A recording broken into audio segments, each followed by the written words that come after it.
You're listening to Heritage Radio Network. Heritage Radio Network is supported by Visit Ithaca, where great minds meet the great outdoors. Check them out at visitithaca.com. Ithaca is known for outstanding dining. And here's a word from one of those great local businesses. My name is Kukwa Jibodi Yomepe, and the name of the restaurant is Asempe Kitchen. I started out at the farmer's market, and the reception we received was so overwhelming that I thought it made sense to stay in the area. My goal so far has been to create some space for everybody who feels disenfranchised or feels like they're not represented to come together and have a place to be. So we have been working really hard to be more than just a restaurant. So like a place to just rest, get some really good food, and maybe some good conversation. We have community tables, and I kept the communal tables because of the way I feel about building community. The food is mostly vegetarian. It's from West Africa, mostly from Ghana. I'm originally from Ghana, West Africa. I've been in the US about 30 years. On Sundays, we do a brunch, and during brunch, we offer meat as an option to folks who eat meat. I'm very much a purist when it comes to the food. I like to offer people the authentic, stuff. To plan your next trip or to find out more information, go to visitithaca.com.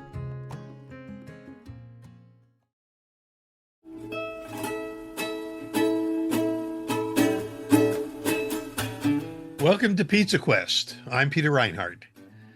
It seems as if ever since the pandemic a few years ago, nearly everybody has a sourdough starter and is banging out sourdough bread, pancakes, and everything sourdough.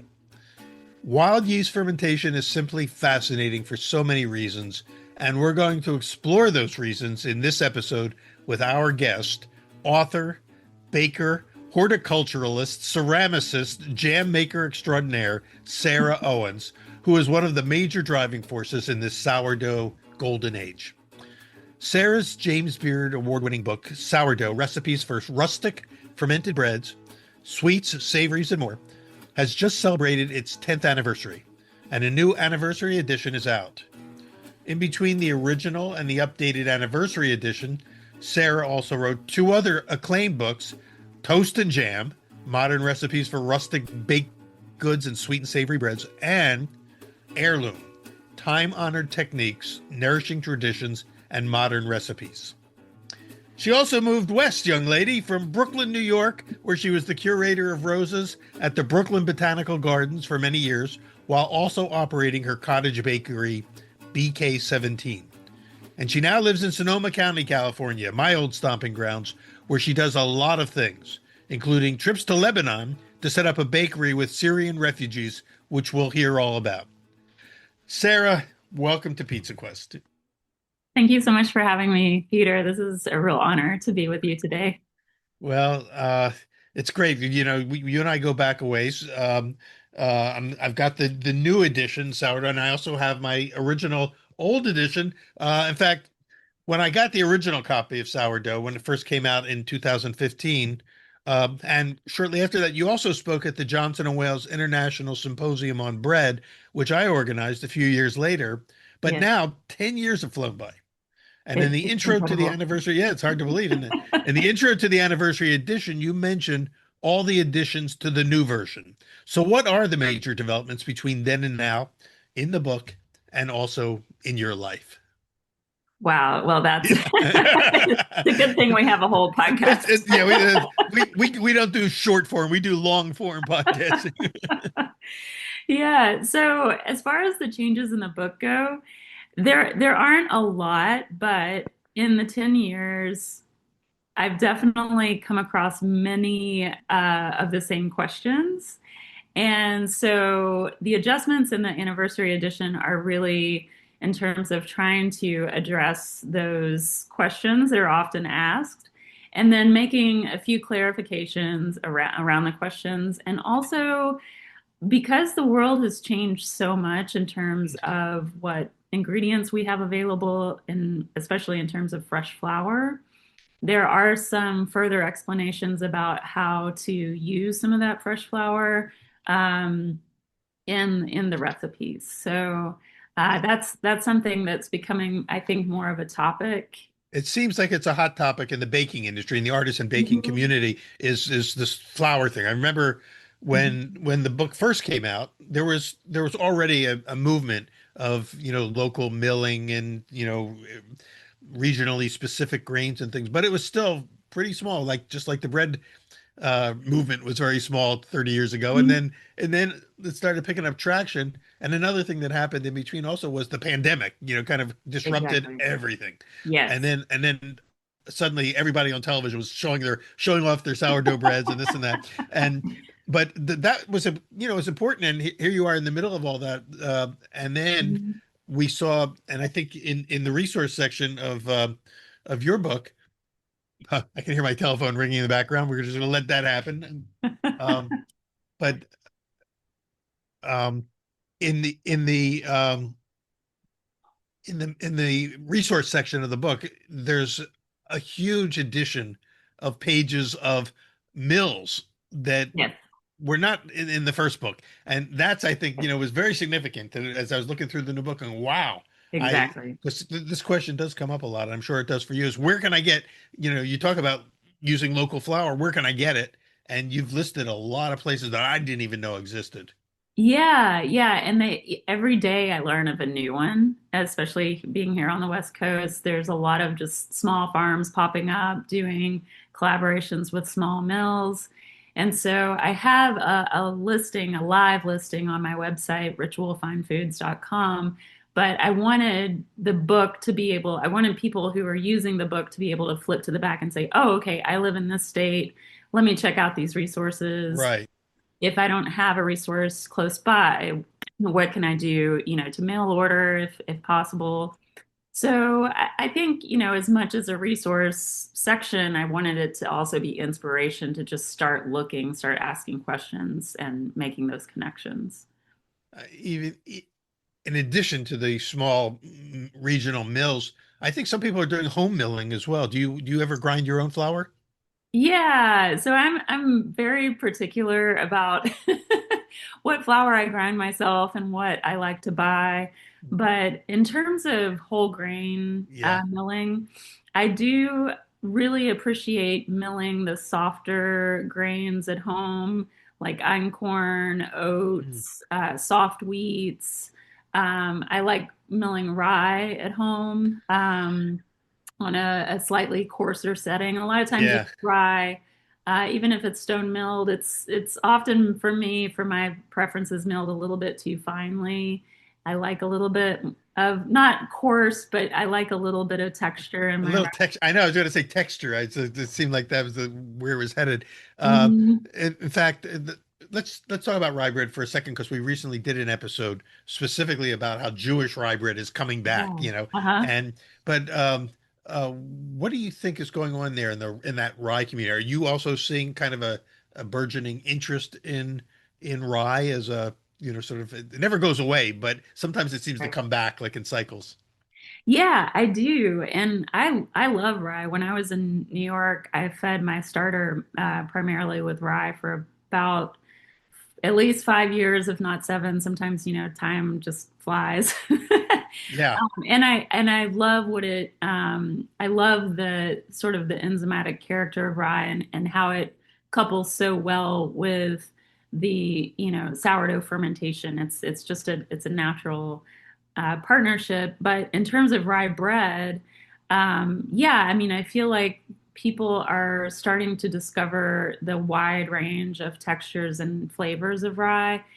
And I think what's become available to us, there are so many different varieties, both heirloom and modern varieties of rye that are being cultivated now, not just for as a cover crop or as a rotational crop, but for flavor and performance. And rye has I think primarily as a food source provided a lot of it's been mostly used for brewing, Oh at yeah. least in the United States.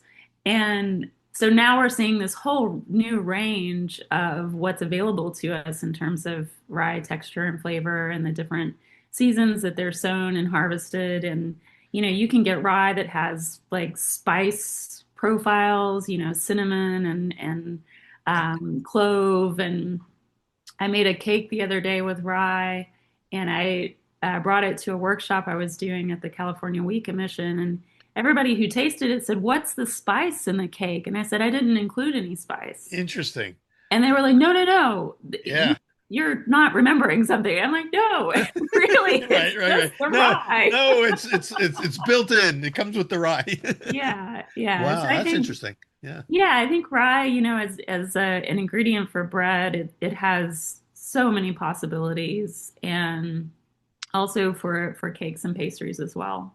If I'm not mistaken, a few years ago there was kind of this a viral recipe about a rye cookie, rye chocolate chip cookie that got published in where was that? In maybe Bon Appetit or somewhere. It went all over the place, and Uh-huh. suddenly it became a phenomenon. Yeah. Do you have it? And your book is more than just breads. You're including sourdough starter in a lot of things that we don't normally think of as needing a starter, like Yeah. cookies, for instance, right? Yeah, for sure. For sure. And I feel like sourdough, it can be a leavening agent, it can be an ingredient. If you're going to keep a starter in your kitchen, you're inevitably going to end up with excess. Yeah, right. Right, And exactly. as someone who grew up in a very frugal household, you don't let precious things go to waste, particularly if they are being fed with really good, freshly milled stone ground flour. You don't let that go to waste. And if they're good for you and they taste good, you got to use it. Yeah, yeah, exactly. So I I definitely use starter in everything, but what I think is interesting about, rye, just before we move on to another topic, Yeah, yeah. I it has been something that's been very challenging, I would say, for me to bake with. And I think starting from this, as many people do, this goal of creating, the high volume, free form hearth style loaf, to Right. baking with 100% rye, or maybe 70% rye and 30% spelt or Yeah. wheat or something. They're vastly different outcomes. And I always try, and when I'm teaching, whether it's online or in person, I try to encourage people to step back and say, what is my desired outcome in this bread, and try not to fit a square peg in a round hole. Like, you Uh, can't make rye do that, right? You yeah. can't make it become this big lofty hearth bread. So I think for a long time, I had to work on adjusting, what are my expectations? What are the possibilities of rye in terms of the texture and the flavor, and how do I maximize that and celebrate that, and also just learn the very particular enzymatic profiles of rye and how that, affects fermentation or the rate of fermentation, how to control that, using pH and temperature and time. And yeah, Um, and that's where the sourdough starter really comes in. It's an important element of that because that's the controlling Absolutely. agent, right? Yeah, absolutely. Yeah. So that's when I first learned how to make rye bread. Uh, that was that was the sort of the aha moment was, oh, there is something called enzymes. And Uh-huh. there's an awful lot of enzyme activity in rye bread that's not in my regular white wheat bread. Uh, Yeah. can you talk a little bit more about that for those who, our listeners are now, up to speed on all this stuff, but many are Yeah. also newly entering in, as many have, into the bread world. Mhm. So Yeah. when you say enzymatic activity, what are you referring to? Oh my gosh. Well, I'm not going to pretend to be a science mind, because I'm not. And often, We just need the big strokes. yeah. Well, it's interesting because I was just at the California Wheat Commission, and they have a whole laboratory of testing equipment. I've been Um, there. Yeah, it's pretty cool. it's incredible, and it really helps my mind, my brain wrap my head around like all of these more Right. technical things. And I hate to make bread making too complicated. I don't want it to be so complicated that it feels overwhelming.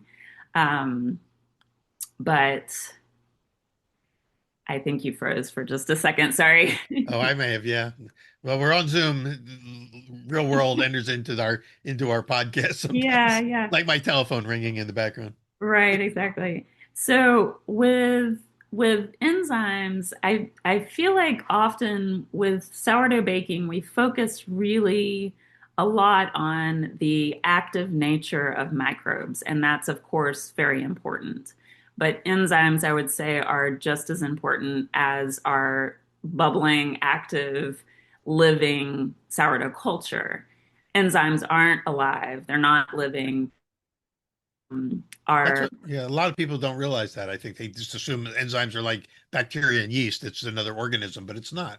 right, not at all. So they're naturally present in the grain, whether it's wheat or rye or often something else.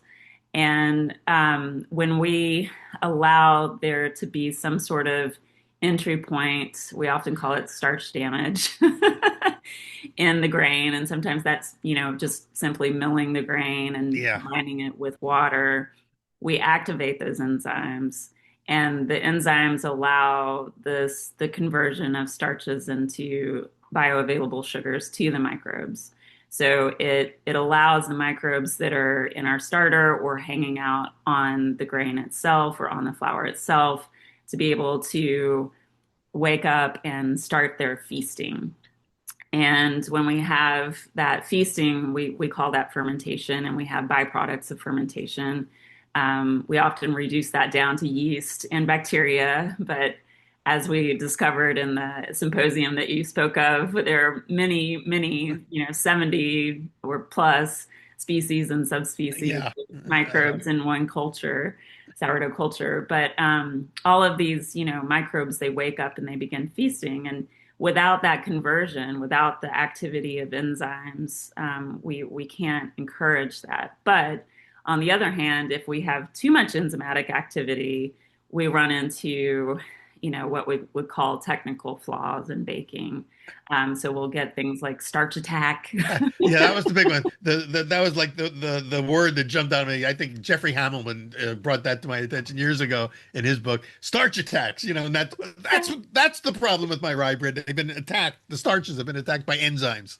Yeah, yeah, exactly. So, I mean, it's, it feels like it's something that should be alive, right? If it can attack our bread. Right, right. But doesn't it really mean that essentially that there's just been so much enzyme activity that the starches have turned into sugar, and instead of having the starch properties that they need to hold the bread together, they've turned to sugar, so you end up with a gummy bread. Exactly, And exactly. Or and sometimes somehow like this. sourdough enters into this picture as the Yes, as the savior.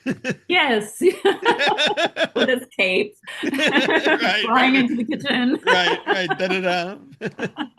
And how does that, and what's happening there? What is the start sourdough doing that wouldn't have happened if we didn't have that in there? Yeah, so to my understanding, and you can help me fill in the blanks, but the pH of sourdough, it's tends to be on the lower end of things. If we're working at with it at its healthiest state, it's usually, anywhere from 4 to 4.5, but usually 4.2. Which is it's an acidic environment. Yeah, anything below 7 is acidic, and anything above 7 is alkaline. Hmm. Just Yeah, so that acidity helps sort of regulate or control the enzymatic activity. so that acid, the acid somehow, what does it do? Does it slow down the enzyme activity? Is that Yes. what's going Yeah. on? Yeah. To So my understanding. that's about as deep as my understanding goes too. But for some reason, because it does that, we don't have the starch attack. We have some sourness happening. We have some breakdown of starches, but Yeah. enough starch stays behind to be able to gelatinize and hold the loaf together when we bake it. And Yes, and thankfully. and once again, it's like a miracle has taken place. Yeah, yeah, and I think that's why it's important to understand like if you I kept a sourdough starter for a long time, and so it was very easy for me to use that to bake 100% rye breads. But if you don't keep a rye sourdough starter, sometimes it's helpful in between, the using your starter to make your rye leaven to do, like a phased up Uh, build to your leaven stage. Build it up. Yeah. Yeah. Yeah. So one of the cool things about your book, and I think why the book's so popular, is that you spend time at the beginning teaching people how to get the sourdough starter. If you don't have one already, and like Mhm. so many people have them now that you can almost skip that for if you already have Sure. one. But if you don't, you need to know how to make one, and that's sort of intimidating to some Mhm. people. So you get them up and running, have a starter, how to maintain it, how to take care of it, how to keep it going from generation to generation. But then lots of recipes for how to use it Yeah. in bread and things that you might not have thought of before. Hmm. So Hmm. can you talk about what some of the I mean, for me, when I have my what I call my uh over, my unused starter, the stuff that's what did I have, and you used the term earlier, when you have too much. Uh Excess or that's discard. what for some reason I couldn't get it was Yeah. frozen in my brain. So when I have a little container, it says excess, Uh-huh. and it's all the unused starter that is broken down. I can't make bread from it anymore, but it has great flavor. I just Yeah. turned it into sourdough pancakes and waffles, and I can use all my excess up doing that because I never get tired of eating those. Yeah. Yeah. Yeah. I really dislike the word discard because it makes it sound like it's not valuable.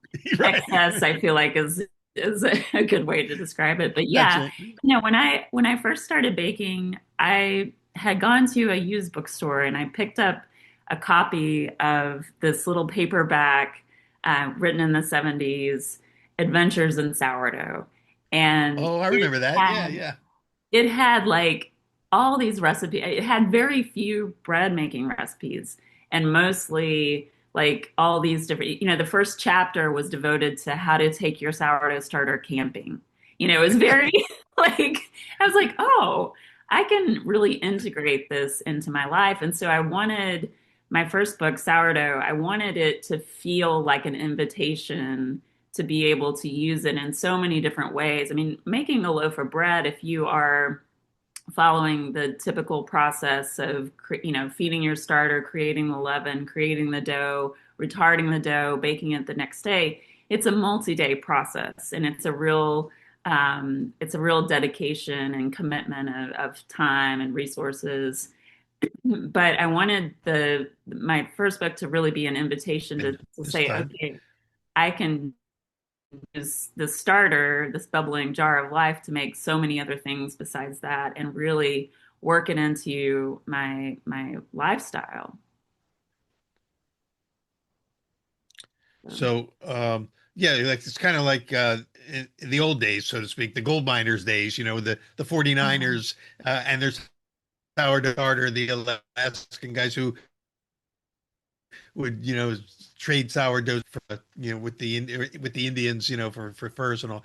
They had figured out a way to keep it with them, keep it going out in the yeah, wilderness, out in the wild. And so again, I think this idea of this book saying, sort of fun with sourdough is, it's fun to come up with all these things.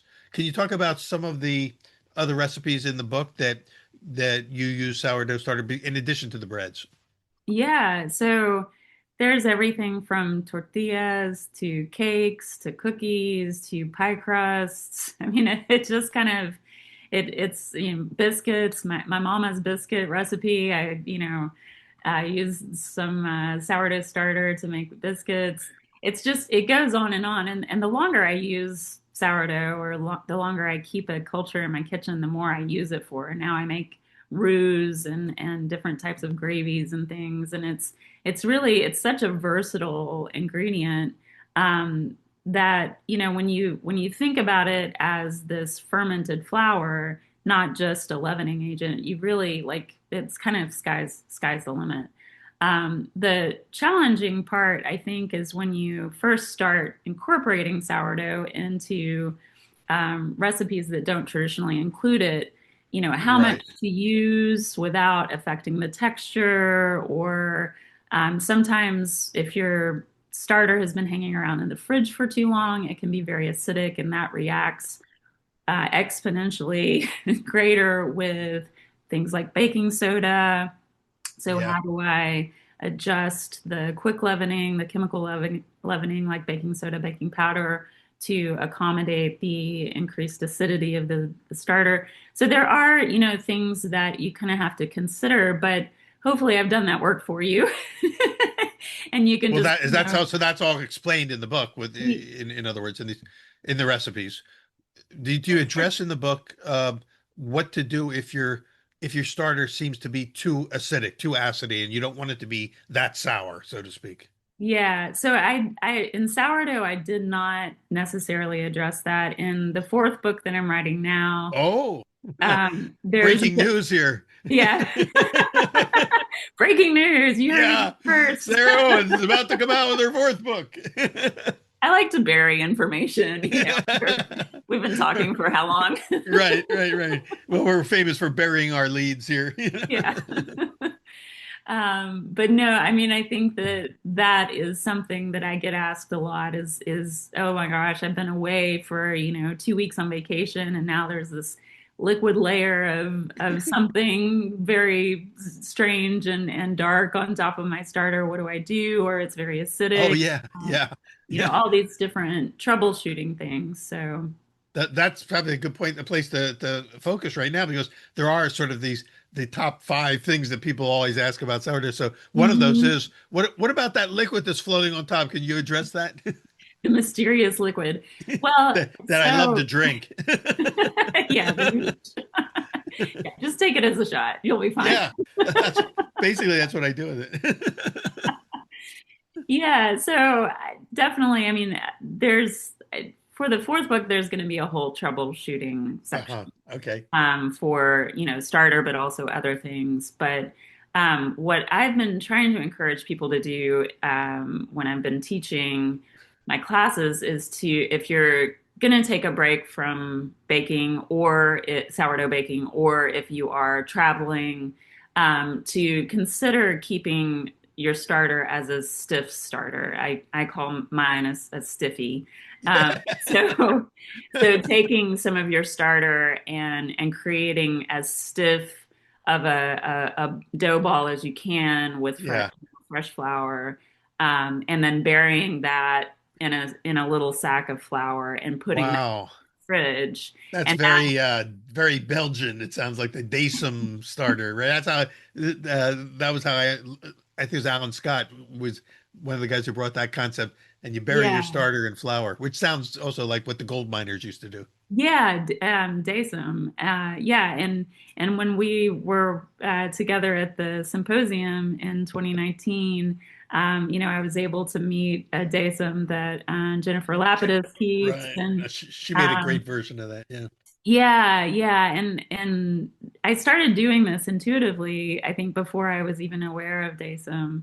And then when I learned more about how she keeps, her starter, and about Alan Scott and about that whole legacy, I realized, oh wow, there's more to this, and there's also more that I can understand about this. But that water is really the key to fermentation, and if you take away, water as much as possible by creating a really low hydration starter, it really slows down the fermentation. It also influences the microbial profile of your starter for sure. Right. But it does also prevent that accumulation of hooch or liquid on top of your starter if you're just simply sticking it in the fridge for 2+ weeks.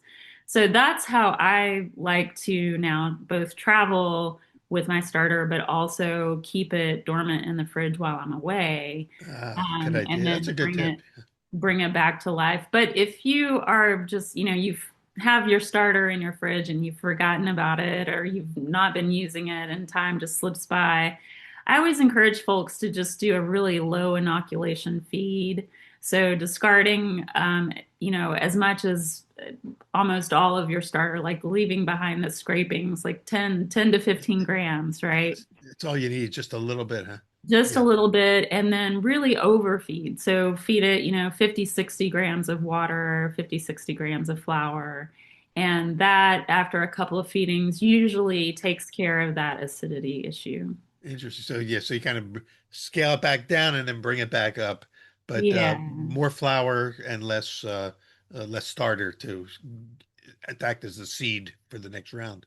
Yeah. Um, well, that's good. That's a good tip, and I love that idea of being able to kind of uh, especially for people who travel a lot, to be able to keep it safe and secure, while you're away, or if you're not, Yeah. unless you're taking it with you. Well, Yeah. this brings up something. And before we run out of time, I want to talk about this with you. You've been on a very interesting journey. You didn't start out as a baker or a bread maker. You may have known how to do it, but if I understand right, you grew up as like a farm girl, right, in Tennessee. Is that where you grew up? and is that where it all started for you? And then somehow you became a horticulturalist, and then we're doing ceramic work. You've had a lot of chapters in Yeah. your short life. Yeah.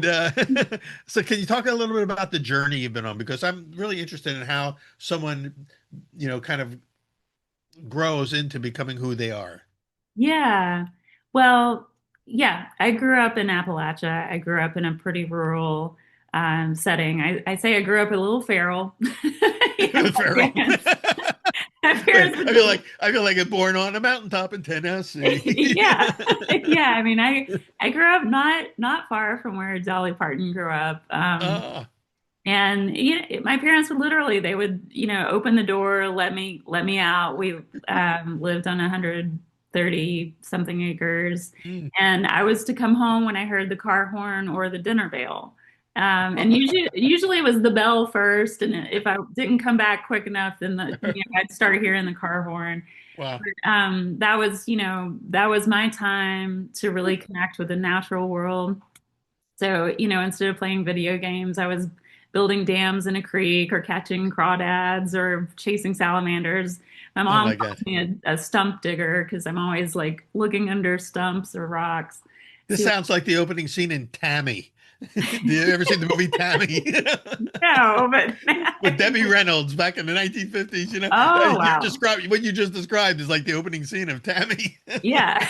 Yeah. I mean but I think it was a beautiful way for a kid to grow up because you are able to really feed your curiosity, and follow your curiosity and feed it, and learn personal responsibility, you know. Yeah, yeah, And also because it was a working farm, we were working a lot, and food was fuel.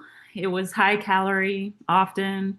The women in my family were all amazing cooks, and I didn't necessarily cook alongside them, but I definitely watched them in the kitchen and grew up eating really flavorful, very simple, country food. uh, Um, and my Granny Owens kept a sourdough starter, and it was, talk about a lurking jar in the back of the fridge. Like, she didn't use it very often, and it smelled really weird, and the bread was really sour. But I remember it, coming out of the oven, and like the aroma and like yeah. tearing it apart.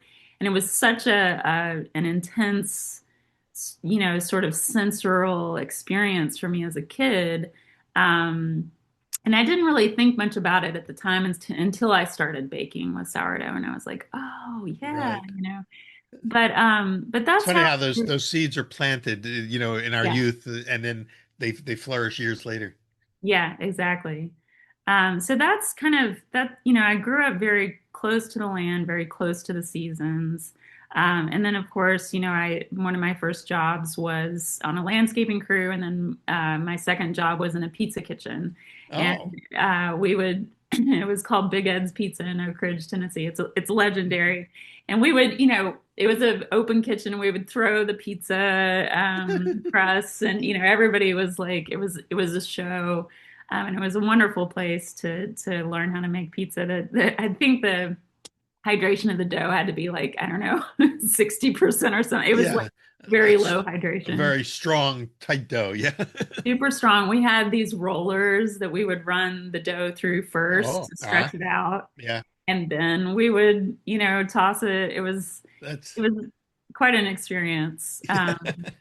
And I was always in restaurant kitchens throughout my 20s, throughout college. I worked at a bakery for a little while, but I never considered food to be a career. That was not a goal of mine. I was very interested. I initially went to school for international business. Oh, That, very quickly, I was also in a liberal arts school. And I just was spending a lot of time in the ceramic studio, and I definitely went down that route for a long time until I decided I needed a job.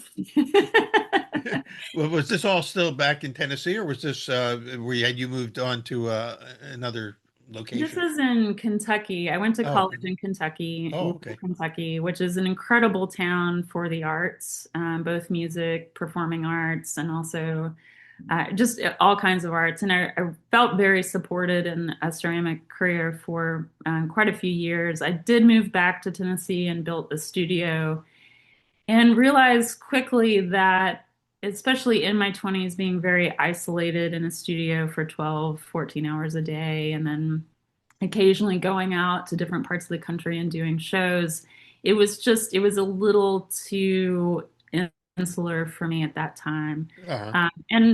Honestly, I don't think the business classes that I took in college really transferred into the business of being an artist at least at that point in my life.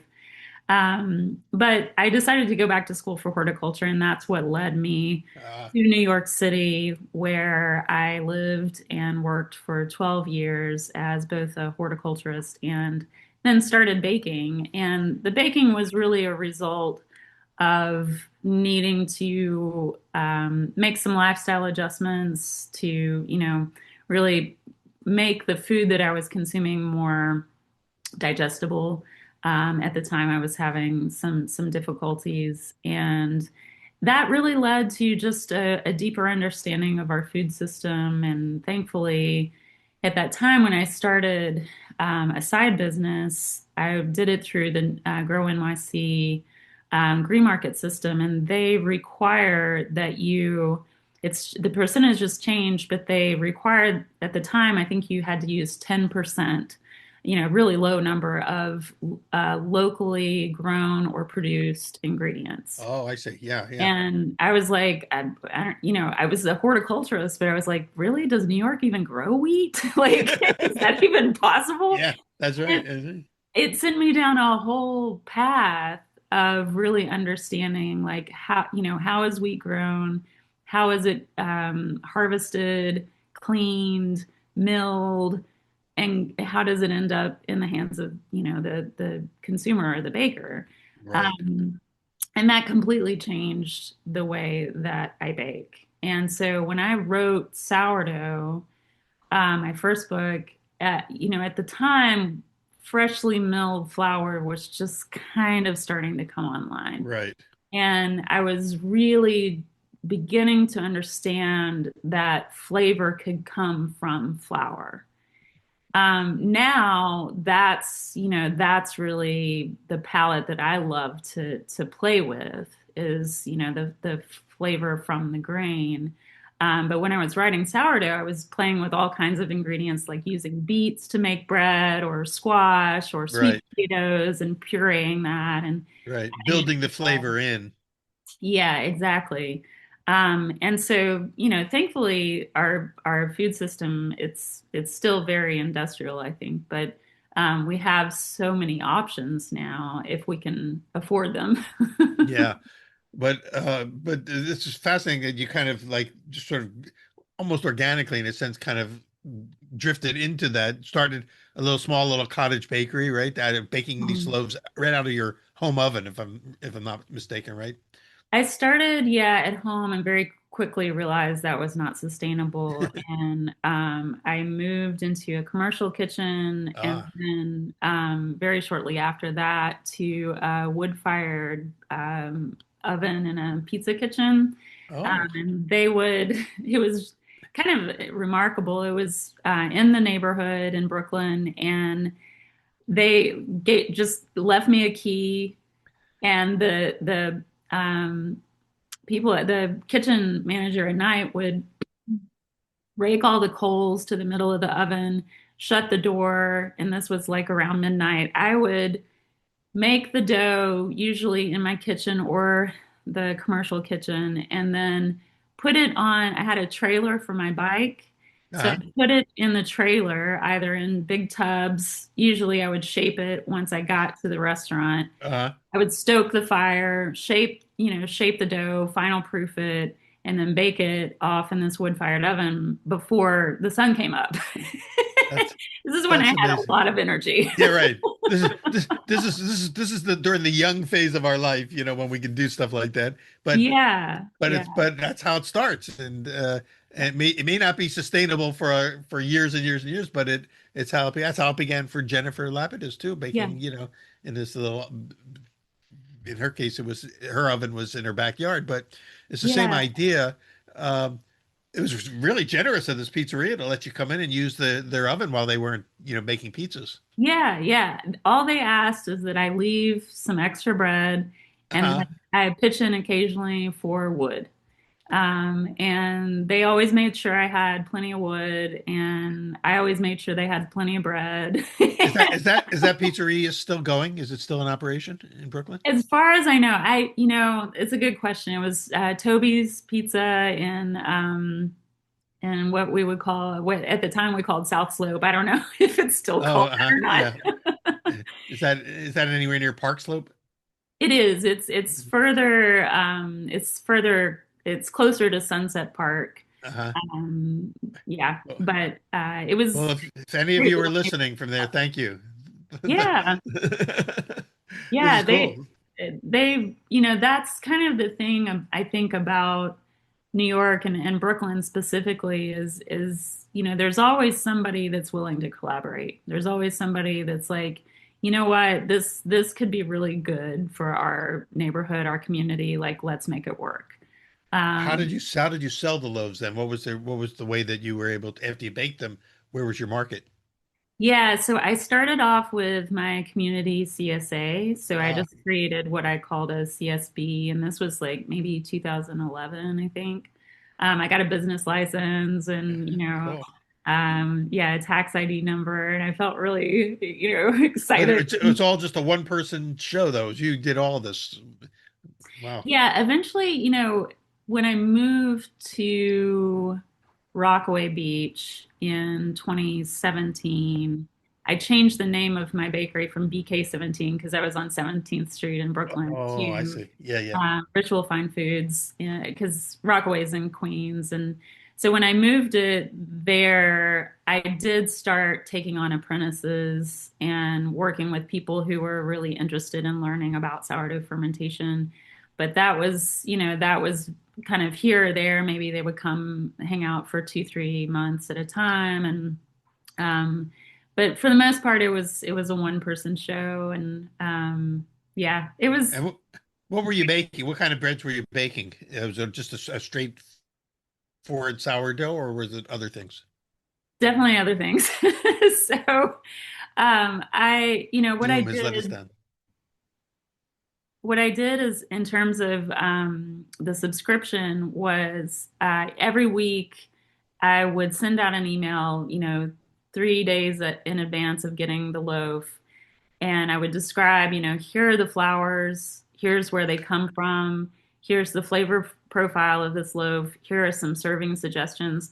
Because I was making breads that I knew people would be like, what is this? I don't, Yeah, I don't recognize this as a sourdough because people think they hear sourdough and they think of the typical San Francisco style, like crusty, white, super sour bread. right, And, right. I was making like 100% einkorn or like, a really dense rye loaf or, the beet bread or like all these different things. I was really at the time discovering like emmer and like how to incorporate that.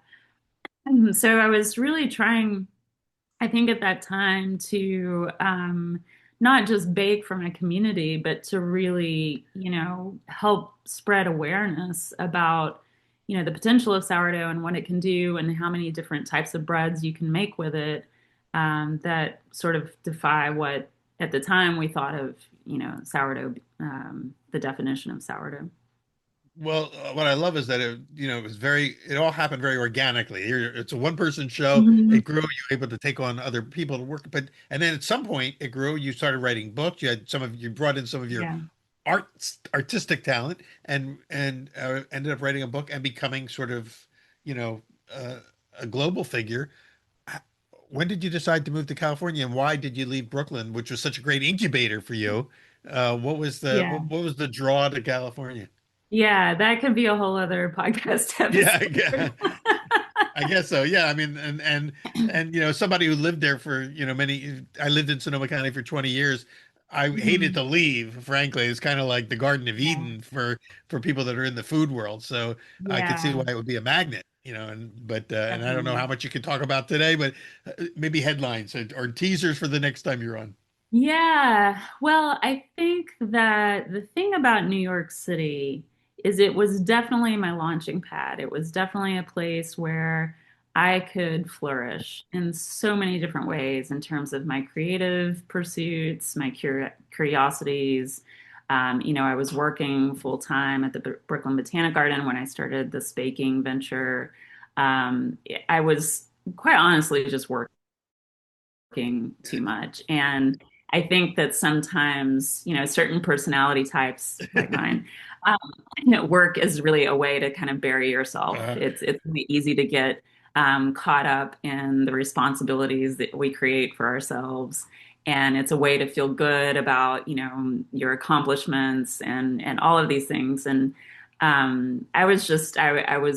I didn't know how to say no, being a freelancer when I yeah. resigned from my job at the Brooklyn Botanic Garden as a freelancer, a new freelancer in a very expensive city. It was very difficult for me to say no to opportunities. And so it's just, I think, having a moment by 2019, I was like, I really think that I need to take a step back. And I Uh-huh. had tried to leave New York in 2015 and move back to the South, and it did not stick. I boomeranged back like 6 months later. It was really kind of tragic, but and this big going away party, and then 6 months later, I'm like, hi, I'm I'm back. back. Right, right, right. But again, before we run out of time, I got to ask you about what's going on over in Lebanon then with this bakery that you started there, and how long ago did that start? So I just simply helped get this bakery going, and that was in 2017, January Oh, okay. 2017. It's been So in it's, development for a while. yeah, and they're still going strong. I worked with an organization called Saddle Food that at the time had primarily focused on education, so working with Syrian refugees, but also more marginalized communities in Lebanon.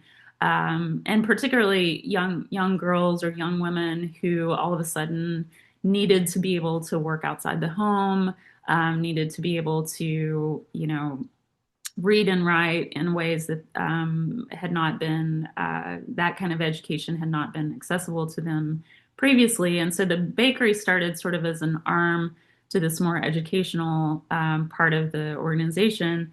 And I had met the founder of the Saddle Food a few years before. And when the election happened in 2016, he had asked me to come to Lebanon to possibly help start this bakery. And I called him the day of election. I said, "I'm coming. Like, I Yeah, don't know right. how I'm going to make it happen, but let's just plan on making it happen in the next few months." And so I have always felt like baking is one of the best ways for people to make connection and to build community, whether that's, sharing a loaf of bread or actually Right. learning how to bake. Because there's so many uh, ways that we can think about the connection, whether it's with the farmer, whether it's with the land, the miller, how we make the bread, what the bread looks like, what it tastes like. And so we worked for 3 weeks. I worked for 3 weeks in Tripoli, which is about 44 kilometers from the border with Syria. Wow. Um, and we worked with a whole team of women and worked with a translator, which, honestly, it's like once you get in the bakery, it's, flour and water and salt. It's pretty, Right. pretty self-explanatory. But I also during that time, and I try to do this wherever I go because I do a lot of teaching in different countries all over the world. I really try to start with a foundational understanding of what is bread there. Uh, Because what a lot of times we consider to be bread in the Western world is quite different than other places. And so if people are inviting me to come and create bread that looks like the Western version of bread, I really want to be able to incorporate local customs, local ingredients to create something that makes sense for place and for feeding the people of that place. So I spent a lot of time while I was there also just hanging out in the kitchens of local people who would invite me in and show me how to use the sage. And, we uh, worked mostly with Durham wheat, which is a completely different animal than, the hard and soft wheats that we work is with is here. that the wheat that's most available in that part of the world? That's Yeah, interesting. because I it's didn't know a that. flatbread culture. Right, right. Yeah. Well, what was it about Lebanon that pulled you there? Do you have heritage roots that are connect you to the people? Not at all. No, not Just at just all. some, just by coincidence, you were pulled into that part of the world. Yeah, I mean, I think I really appreciated the goal of, this project was to bring people together that wouldn't normally be working together. So, even within, Lebanon, there's so many different people from different backgrounds and different religions who may never be in community with each other. I see. Yeah, yeah, But sometimes these things like war throw us together in ways that we could never imagine, right? And so now in this new reality, which we're also seeing currently, yeah, it's like in this new reality, how do we make the most of that? How do we come together in ways that we're working with each other, we're listening to each other, we're hearing each other, we're feeding each other. So I think I really that that goal of the project was very appealing to me. yeah. And I do believe strongly that bread has the potential to Yes. create a very nurturing environment. And so yeah, I wanted to be a part of that and still, love being involved in different projects that have that as the goal. Well, I think that's really the key to this whole thing is, and bread is such a perfect symbol, whether it's sourdough bread or any kind of bread. Mhm. It's just that, yeah, there's something about bread that draws people that are unique, and I call kindred spirits who, are respond, and it resonates for us. Mhm. And no matter where we started, whether it was in ceramics or in the gardens of Brooklyn or in the farmlands of Tennessee. Bread is the one thing that can kind of, I think, unify a lot of people, and it's a great symbol and a reality for coming together. And I really appreciate the fact that you've documented it. You've got these books now. This new one, of course, the new one is the 10th anniversary edition of the original, the book that got you launched. But for those of you who are listening, also check out Toast and Jam, a wonderful, beautiful book with great recipes, and then also Savory. What's the other one is Heirloom. Heirloom, yeah, which Yeah. which explores more of some of the ideas we've been talking about today with flowers and local milling, and you're just covering a big gamut, and you're just getting started. So Yeah. we're going to be hopefully having more conversations with you, Sarah, and thank you so much for sharing this time with us. Um, Yeah. and if people want to communicate with you, you mentioned the you changed the name from, what was it? The original title was what, BK-17? Is that what it was? Yeah. BK-17. That was the baker, and then you turned it into Ritual Foods. That's the Ritual brand now. fine foods. Yeah. Ritual Fine Food. So what's the best way for people to write to you? Yeah, so you can definitely check out my website, ritualfinefoods.com. Instagram, I do a lot of communication there in terms of like the different workshops that I do, especially hands-on. Is the Instagram handle Ritual Fine Foods, or is it I under your do name? have an account for Ritual Fine Foods, but Sarah_C_Owens is Okay. my personal account that I share more information with for sure. Okay. And I have links to all of my workshops that I do both in North America and worldwide. I'm doing not as much online teaching as I was during the pandemic, but still doing some of that through Patreon. So I have a Patreon Oh, account where you can have access to 170 different unpublished, recipes that are not in my books, and also wow. recordings of videos and instructional videos. So that's a really great resource. Are Yeah. you baking bread locally there in Sonoma County, and for the public, or just now focus more on writing? Now focus more on writing and hands-on education. Hands-on. Okay, beautiful. Yeah. Well, this is the never-ending story. As we say that we always say that the Pizza Quest is more about the quest than it is about the pizza, and the quest never ends. And it sounds like you are, Exactly. you're in the midst of this quest, and we just want to keep hearing more about it as it unfolds for you. So Yeah. thank Well, you thank so you much for for being being a with us. huge part of that, Peter. I think I've said this before, but I started with your book, The Bread Baker's Apprentice. Oh, how cool. I did not. Yeah, I think I remember you mentioned that once, but Yeah, in fact, and I think I wrote, let's see, I wrote something for the new book you for did. the anniversary edition. Sarah Owens, we'll end with this since this is like the kickoff. Sarah Owens' 10th anniversary edition of her award-winning classic Sourdough is welcome news for the baking community. The growing hunger for delicious, beautiful, and reliable sourdough recipes is well met in this updated edition. Sarah's meticulous attention to detail and her discriminating palate for pure flavors will please everyone. So, Yes, Sarah, thank thank you you. so much. Thank you for pleasing us all. And Yeah. we'll look forward to having you back on in the future. And by the way, how far out is the new book? You're working on one that hasn't come out yet. You're looking at do you have a pub date yet? Autumn 2027. So we got about 2 years from now, you will see we'll see the next tome in the ever unfolding Yeah. journey of Sarah Owens. So Yeah. thanks, Sarah, and Thank you. we'll see you again soon. All And thank right. all of you for joining us on Pizza Quest today. We'll see you in the future on new episodes, and join us next time. Bye bye. Okay. Thanks so much, Peter. Bye, Sarah.